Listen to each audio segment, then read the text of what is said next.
Hello বন্ধুরা, আজকে নিয়ে এসেছি একটা নিরামিষ রেসিপি।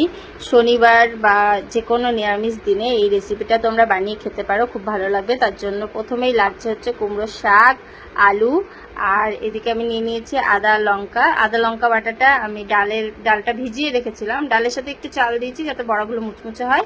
তো আদা লঙ্কা আর ডালটা একসাথে বেটে নিলাম, তারপরে ডালের বড়াগুলো আমি করে নিচ্ছি। এবার ডালের বড়াগুলো ভাজা হয়ে গেলে তো বড়াগুলো আমি নামিয়ে রাখবো।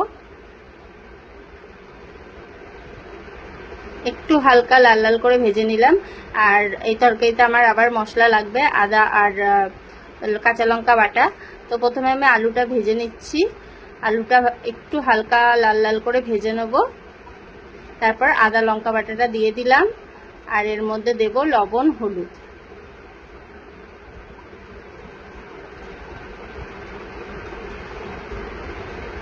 এবার ভালো করে কষাতে হবে, একটু সময় নিয়ে ভালো করে কষিয়ে যতক্ষণ না তেল ছাড়ছে ততক্ষণ কষাতে হবে। কষানো হয়ে গেলে এর মধ্যে দিয়ে দেব আগে থেকে কেটে রাখা শাকগুলো দিয়ে ভালো করে নেড়ে চেড়ে একটু মজিয়ে নিতে হবে।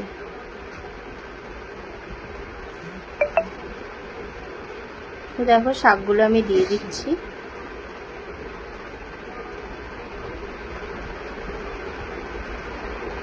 কুমড়ো শাকের তরকারি এইভাবে করে খেয়ে দেখবে, সত্যি খুব ভালো লাগে, খুব ভালো।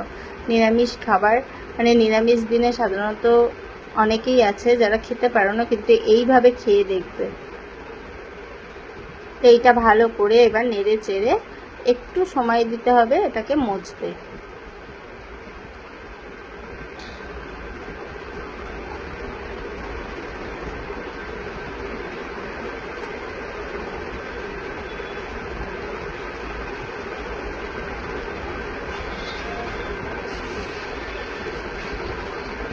এবার দিয়ে দিতে হবে পরিমাণ মতো জল, যতটা জল লাগবে সিদ্ধ হতে সেই আন্দাজ মতন জলটা দিয়ে দেবো, যাতে আলুগুলো আর ডাঁটাগুলো সেদ্ধ হয়ে যায়। মানে এরপরে এটা নামিয়ে আমি বড়াও দেব। এবার বড়াতে তো এমনি জল টানে, ওই কারণে জলটা আমি একটু বেশি দিচ্ছি।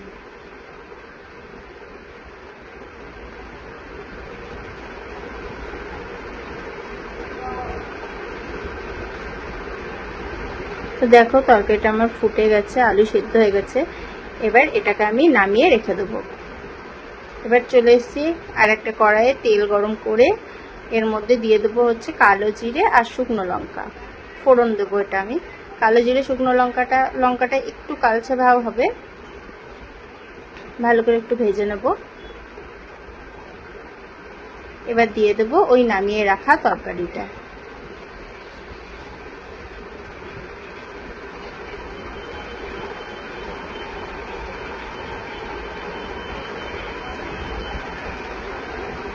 এবার এর মধ্যে বড়াগুলোও দিয়ে দেবো, ভালো করে নেড়ে চেড়ে নিয়ে বড়াগুলো এর মধ্যে অ্যাড করে দেবো।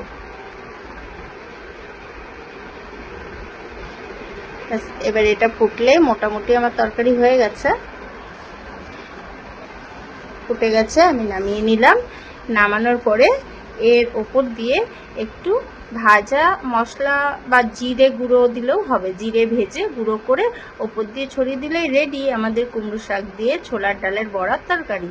আর এটা খেয়ে অবশ্যই